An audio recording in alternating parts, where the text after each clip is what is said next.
She's from St. Croix, Virgin Islands, over 20 years in the industry, and has worked on shows such as Praise This and game shows such as I Can See Your Voice. Please welcome my friend, SaKeitha King. Thank Thank you you. so much for joining me today, SaKeitha. You know I love you so much, girl. I feel the same way. I was excited when you texted me about Girl, this. yes. I wanted to have you on last season, but you were kind of busy and I didn't want to, Hmm. interrupt all of that. But tell me how you've been doing and everything. How's everything going? Things are okay. Things are Yeah. doing well. We just came out of Yes, yes, this. yes. We're This we're this seeing the tail end feel of like we this. done came out of Yes, a whirlwind. yeah, like I can't even think of the name of it, but like a tsunami slash Yes, whatever. we just got Yeah, tossed around a little bit, for real, for and real. it was like, "But did you die though?" And No, we oh, still I love standing. that. I love that. I We are love still that. We are standing, still so standing. We are still we gonna here. push on. That's right. But That's yeah, right. I was very excited when you because I like talking to you, because every time we Yes, get together, we get to talking, and then now I'm about to take over the world. You can get the east yes. half, I'm gonna get the west half. That's right, girl. And that's why I love you so much. Because, girl, when I first met you, I was like, she is a boss like me. I was like, I like her. I like her. And then when we were talking about, houses and, Mm-hmm. and properties and stuff like that, I was like, oh, yeah, she's from the same cloth. You know what I'm saying? Yes. Because we be talking Yeah. cloth talk for Yes. real. But yeah, so tell me how you got started in the industry and, and what led you to doing hair.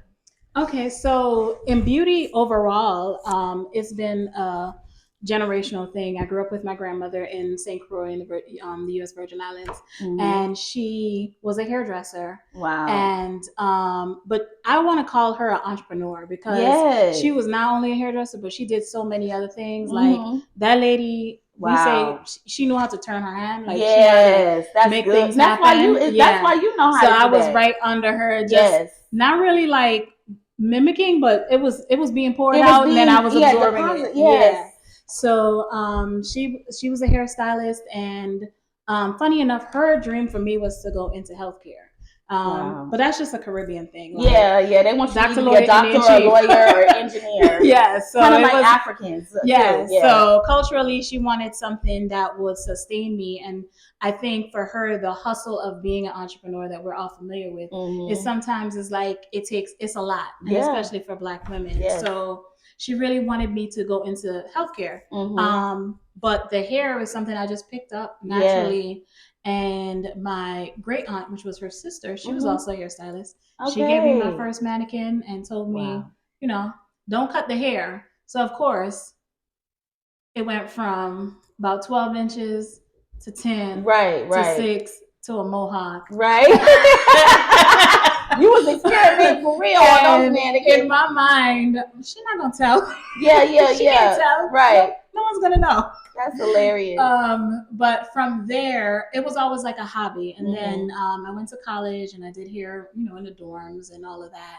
Graduated, and then I graduated into the recession. Okay. So from there, I worked, trying to get my bearings in the real world. Right. And I got laid off for the first time. So usually, if I wanted a job, I'll get a job. This was the Yeah. first time as since I was of working age that I was hearing no's and all Wow. of those Yeah. things. So it was a reckoning for me at a younger age.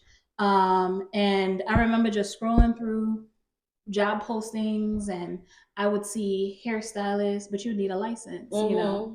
And I'm like, hairstylists still working, Right. Exactly. We still working in they the still kitchen working somewhere. because Yeah. everybody got hair Yeah. or not. That's true. You're And right. Yeah. so I was like, well, maybe I'll go look into this cosmetology thing. Mm-hmm. And I went and I visited a cosmetology school in Baltimore, and Mm-hmm. I just enrolled, and I said I was going to do this, and I want to work in film and TV. I Right. knew that going into cosmetology school. Right. Didn't know how, but Mm-hmm. that was my thing. Like, I Yeah. was like, film and TV, that's it right there. Yeah. And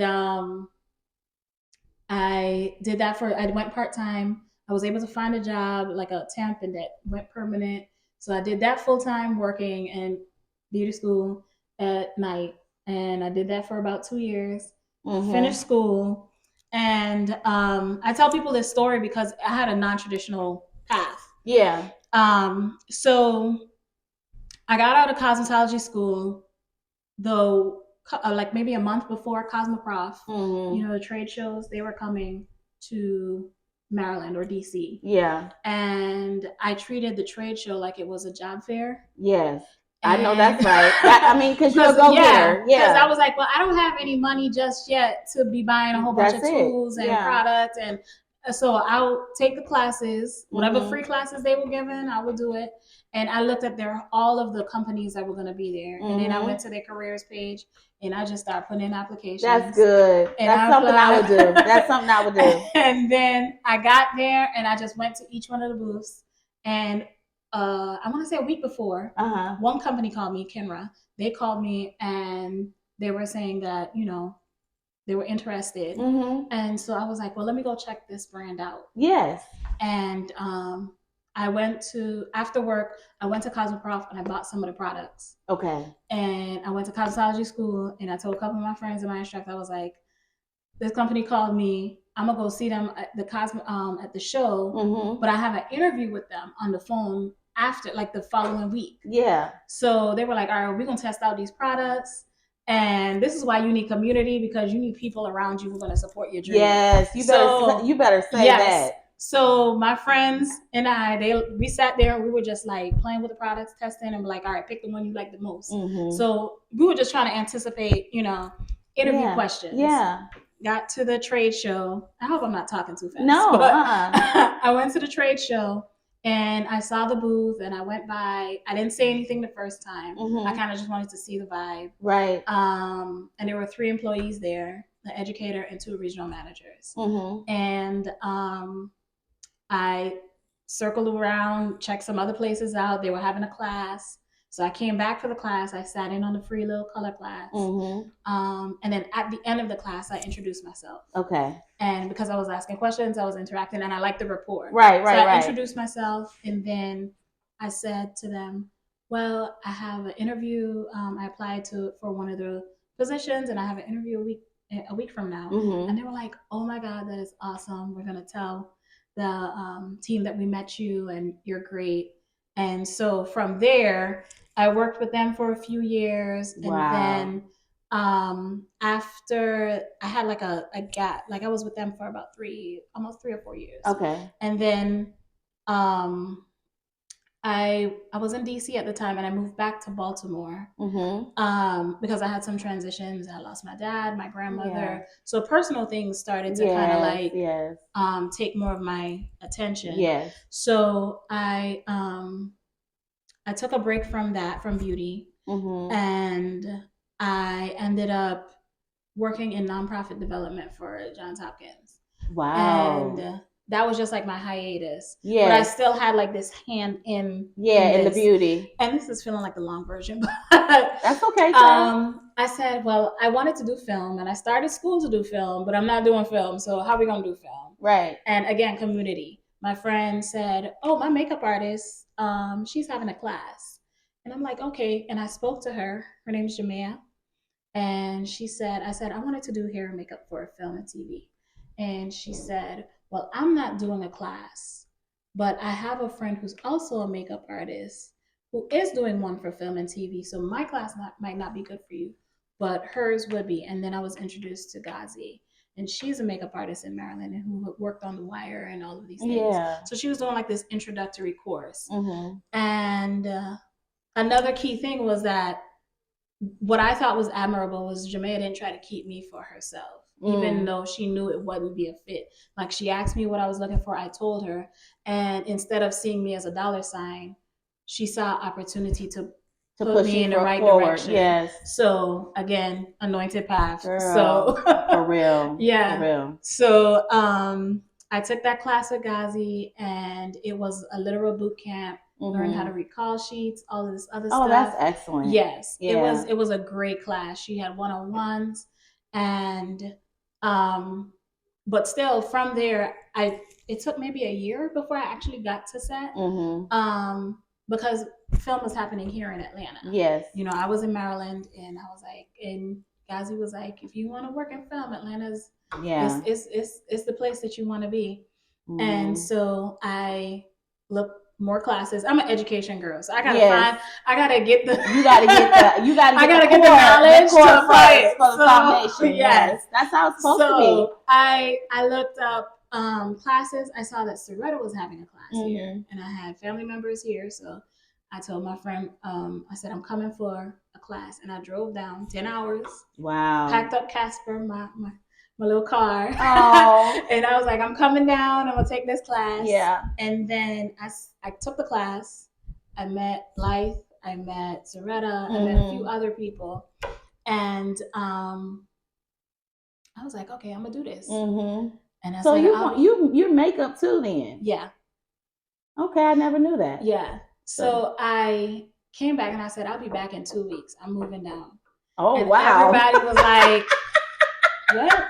Wow. Yeah. Wow. And I was like, because it was you just knew. Yeah. It was time. It was time. And leading up to that, I was like preparing my mind. Yourself I was anyway. listening to podcasts. Yeah. I was, like really focusing on this thing. Yes. So I was mentally preparing myself. Yourself. Yeah. And it was like, some people are like, how you gonna get up and move? And I'm like, that's what I've been doing my entire life. Yeah, and if you don't have no kids and you like by yourself, it's so much easier to do it anyway. Easier. Yeah. And it's literally a decision, like, and worst case, I come back. Yeah, and I want to say this too. Even if you do have children and a husband, you could still do it. Don't think that that's something that's going to limit you from making that big move. If God is telling you to make that move, and everything in your being, your cells and your body is saying move, then I don't care what it is, that may seem like an obstacle or anything. Go ahead and do it, because that's your destiny calling you. Really. Yes. Yeah. Yes. And so from there, I just kind of like day played here, picked up a day there, did a few short films, just getting my footing in that area, because I did not know anybody. Yeah. And I was like, we're gonna figure it out. Yeah. And I worked like temp jobs in the interim. Just trying to, I even opened up a salon suite, just trying to but I always made sure that film was like the priority. Oh, yeah, of course. Because you can get distracted trying to I need to make money real quick. Thankfully, again, community. I had people around me who were able to well, you could stay here, you could crash here for a little bit and make this work for the time being. Right. And also I think it helped that they knew who I was, meaning they knew that I'm not just coming here to just loaf. And right, exactly. you mean business. Yeah, about your business. Yeah. So I think from there I ended up at the opera with Blythe. And Blythe referred me to Bree, and it just became one refer, one connection. Everything was connecting the dots, basically. Yes, and every relationship that I made and have made has been genuine. It was never with the intention to be like, oh, I'm gonna talk to you because I know you can get me here. Yeah. It was all just like a part of the plan. Yes. It was very authentic network building. Yes. So now I can definitely call people like you and other people that I've met here and feel safe. That's and right. you can feel safe with me. Yeah, of course. So that's been the journey. Yes, let's talk about the opera.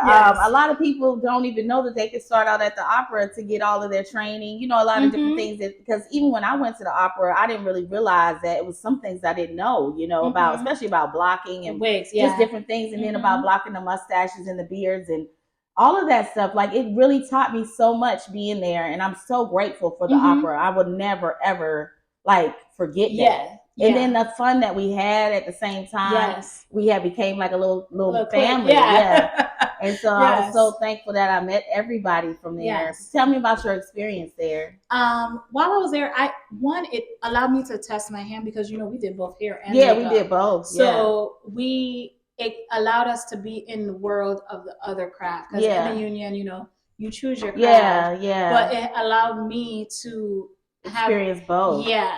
And learn a Yes. lot. Like live theater, not just the opera, but just theater on Live stage. theater, period. It's go. Thick. It's a yeah. So you get your time, you understand your track.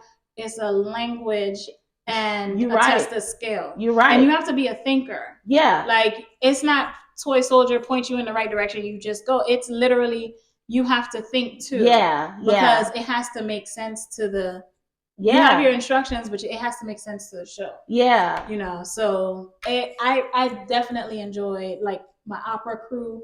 It's so much better working with people that you know they just want it wasn't no egos. Yeah, there was were no egos. Oh my god, we and were that's so collaborative. That was the best time. It's just to me, those are the best working conditions when you have no egos. Everybody's there to complete one task, and that is to make sure that we have a great performance and bringing everything together as one. And I was talking to Sincere about that last week. Just the amount of energy and pride, and not pride in a good way, but you know, talent that we bring to our you know, our talent and stuff like that. It's very important because a lot of times we don't have time. We really don't have time for the ego and all of that other stuff. No. We just trying to bring our talents to the table so that we can complete one goal. Yeah. And when you think about it, if there's no need, because everyone there is at the top, like you're talking about world-class performers. Oh my God, who hit almost every stage in Russia. That's what I'm gonna say. Abroad, Paris, London, Milan. Yes, like they're all over the place. These stages, and they have taken their craft seriously, and so we have done the same. Yes. So there was no reason for me to feel like, oh, she's gonna outshine me. No. It's no room. It was a wonderful experience. It was such a great experience. Yeah. So tell me what made you choose hair. Because hair is that's my innate talent. Yeah. So you just like born to do it. That. You can do it with your eyes closed. Yeah, basically. Exactly. Yeah, that's how it's my innate. So I'll be building from a stronger foundation to reach a pinnacle, as opposed to like makeup. It's more thought. Yes, like, it's more thinking to it. Yeah. I'm so glad you said that. That's very true, because I feel the same way. So tell me, as you grew to get into the industry, like as far as the union and everything, tell me what that experience was like, coming into the union and branching out and just doing different films and things of that nature. So when I started planning for like building my book, because I came with the purpose to be able to join the union, I was not I use that sparingly. So I use a lot. I try to say yes to every opportunity that was given to me with discretion, because you can't say yes to everything. Yeah. But you know, with discretion. And I looked at people who were doing what I wanted to do. Yes. And I kind of followed their kind of like blueprint. Okay, right. Well, they seem to be doing this, but I also know things would be unique to me as far as like my journey coming through theater as a Black woman, where you don't really see us represented in that space. So when we came back to work after the pandemic, I think we were the first to pioneer that. The opera's always they so still we working. did that outdoor venue, and we decided we wanted to join the union because of everything that was happening and the options and the benefits that we would have being covered by the union and being represented. So that's when we decided to just transition to the union. Yeah, that's so good. Yeah, it took a while. You know, because we did get pushback, but eventually we were able to. I'm so glad. I was so glad when y'all got in. I was like, thank you, God. And even some people was there just for a little bit, and they got in off of that. And I'm so glad that you know, Donaldo was one of the guys. Yes. And I was so glad. I couldn't believe it. Yeah. I was glad because I had recommended him to go to the opera, and when he said, "I'm in," he texted me. I was like, "Wait, what?" I was like, God has really shined on you. Yes. For real. Yeah. But you know what? I was just thinking about as I'm talking to you, that I remember talking to y'all. You know how we have our little girl chats while we doing our post stuff. And I was like, y'all, when I get on P Valley, if I need any BG, I'm hiring y'all. And now that I think about it, I can't believe I did. I actually, Yeah. I mean, because I'm gonna keep my word any Yeah. way. That's just who I am. Yeah. But it's just kind of really crazy that I did get it, because I didn't even know if I was gonna get it, but I did get it, and I kept my word. Yeah. That's crazy. Yeah, I really like when those opportunities. I'm gonna tell you those opportunities that you gave us. Well, for me specifically, it helped save me a couple times, because having those days and experiencing, because everything up until that point, it wasn't on that scale. But as big as what P Valley was. So having that experience and being able to work BG and see what that was, and then that week that you had, I came into like, oh yeah, I had COVID. Yeah, you took over. I had to get somebody after, and the only person I could really trust was you. I said, call SaKeitha, get her. I was like, what the heck? I didn't know what was going on. I was like, I'm dying over here. Call SaKeitha. And me and Toya and Casey, I think I was out too. It was just y'all three. Yes. And we were in there just wigs galore. Just oh wigs, my God, just wigs flying, just wigs, just hundreds of wigs, just like a cartoon, just freaking juggling wigs. Oh my God. I remember and I was maestroing it from the house. Until I lost my voice. Yes. Yeah, and when I tell you, one, thank you for trusting me with your vision, but also being able to do that, because I don't think people understand the sacrifice that we make behind the scenes sometimes to make these things happen. No, they don't.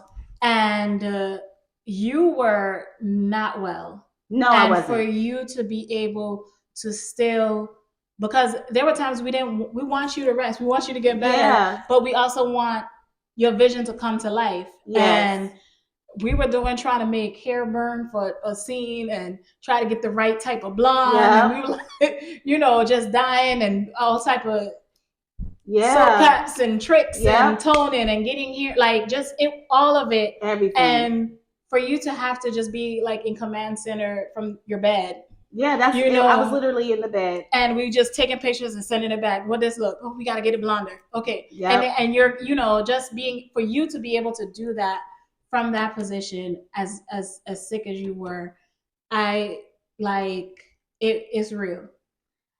And I'm so happy you were able to get the nominations.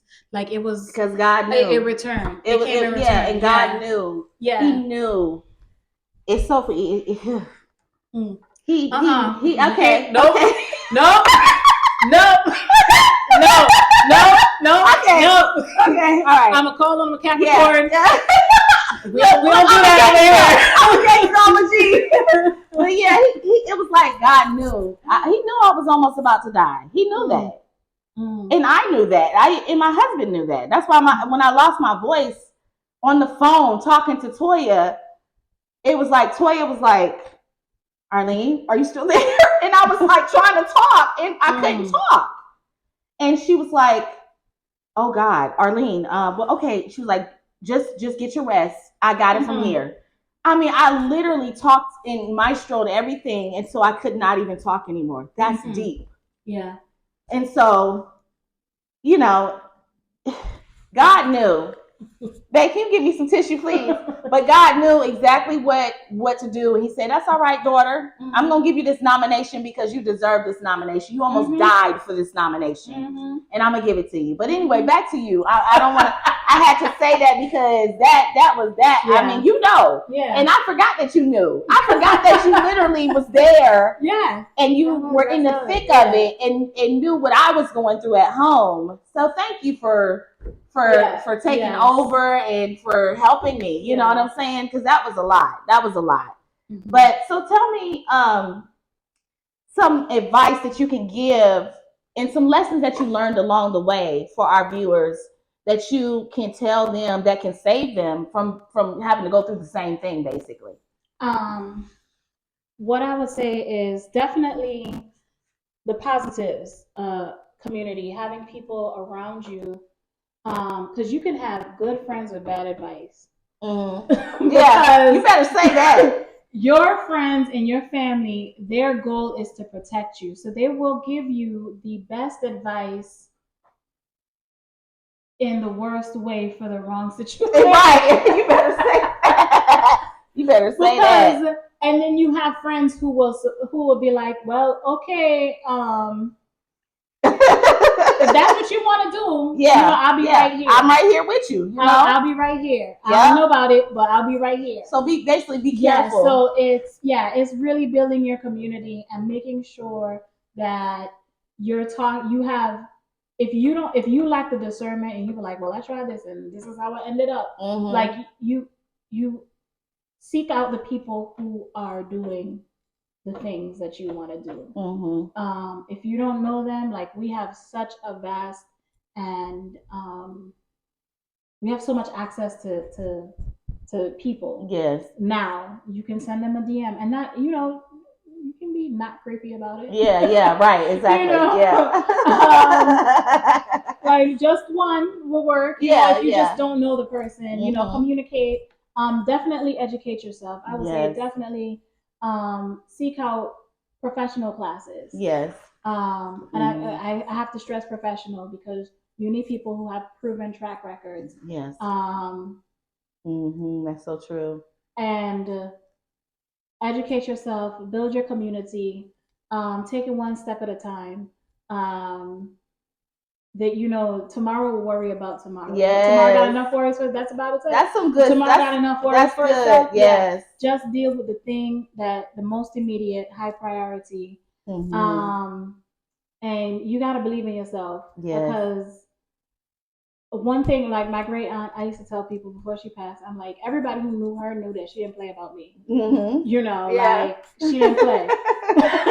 And whether it be just wanting me to be the best version of myself, that was her goal. To push for you to be the best version, have the don't let people treat you any kind of way. That's right. That's right.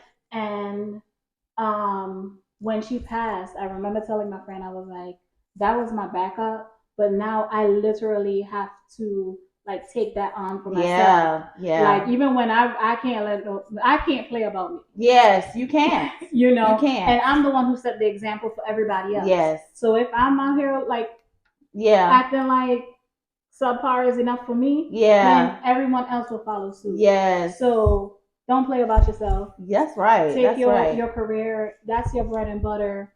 Yes. Your relationships are important, and I mean friends, family, work, romantic, whatever it is, those are important. Those are the things that you spend your time on. So value them, cherish them. Yes. And those are things that matter the most too. Oh my God. Yeah, that's how we got through half of the things. We wouldn't even be here without those people. Yeah. Like literally. Yeah. So for me, it's community, definitely. That's right. Community, your relationships, and minimize your proximity to drama. Ooh, stay clear. Just minimize your proximity. And we know it's gonna be something. But I think the most important thing is don't let people talk to you crazy. Because I get that. I'm like, it's just a lot of that going on right now. So I think that's very important, especially in this industry where people think that they could just say whatever they want to you, and they think you're gonna take it because you got to make some money. No, ma'am. No, ma'am. I'll pack my bags up within 2.5 seconds and be like, see ya, and I'm still making the day rate. Goodbye, won't be back. This isn't gonna work for me. This is not gonna work for me in my spirit. My little inner child is saying no. And that's the thing, when you start to curate the life you want. Yeah. And if the type of energy that you meet is not conducive to you better peace, say it. You just say, you know what, I'm gonna work around this. Yes. I'm a cut. Look. You have thank you. Yeah. No, thank you. No, thank you. And you have the power to shave that off and say, I don't like this. And then you go about your business. And I would say, do it in a way that works for you. Because some people, they can do it and they can say, well, no, ma'am. And they can walk away. And then some people will say that and then feel guilty later. And they'll go through this whole well, maybe I was. And then they have that guilt trip. Yeah. If that's not your method, Yeah. find the method of no that works for Yes, you. yes, say that. If you have to have a 3-line, 2-paragraph email, Yeah. if that's how it works Yes, for you, thank you for saying that. Then yeah. Because people think you got to just be all vocal with it, but find the method that works for you. Yeah, find your no. Yes. And use it. I love that.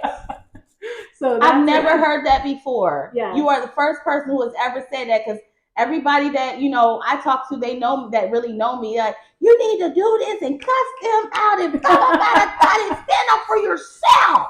Yeah. You know, and it's just like, I'm not about, I don't like that kind of stuff. You know what I'm saying? And my way to do things is just quietly exit. And then leave you wondering why. And then you figure that shit out.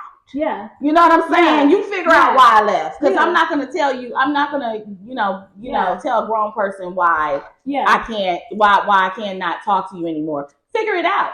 Check yourself and analyze yourself on that part. You know what I mean? That's just how I feel about that. Yeah. Yeah. And it's because we have tools.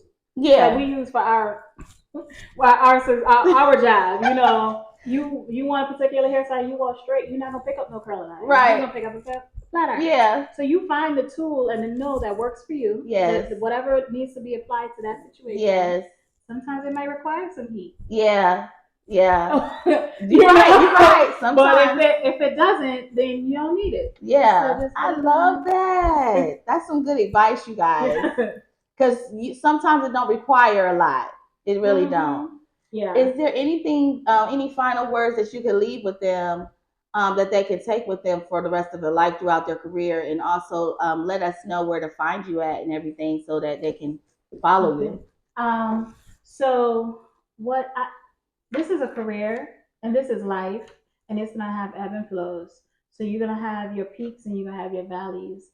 And as long as you have breath, time is gonna continue, and you're gonna continue on your journey. So I would say just keep swimming. You know you're in it, and there's no finish line. The finish line is the finish line is eternity. Yeah, but that's true. You know, while we're here and we're on earth and we have breath and we all have something to give. So finding that and working with that, and just keep going. Yes, you know, I love that. Going. And my IG, Pink House Pretty, and that is Instagram, Pink, PinkHousepretty. I have never had to spell that out. But sometimes people say to me, yeah. But sometimes people spell it in different ways. Yeah. So it's Pink House Pretty, and that's my social. But on Facebook, what is it? It's SaKeitha. SaKeitha King. Just SaKeitha. Oh, just SaKeitha on Facebook. On Facebook, but you can find me either way. Thank you so much, SaKeitha. Oh my God, such a beautiful light you are, and we haven't even touched on the business part of yourself, because you are a true boss, and a lot of people may not know that, but I know. So thank you so much for coming. I appreciate you. Love you. See you guys next time.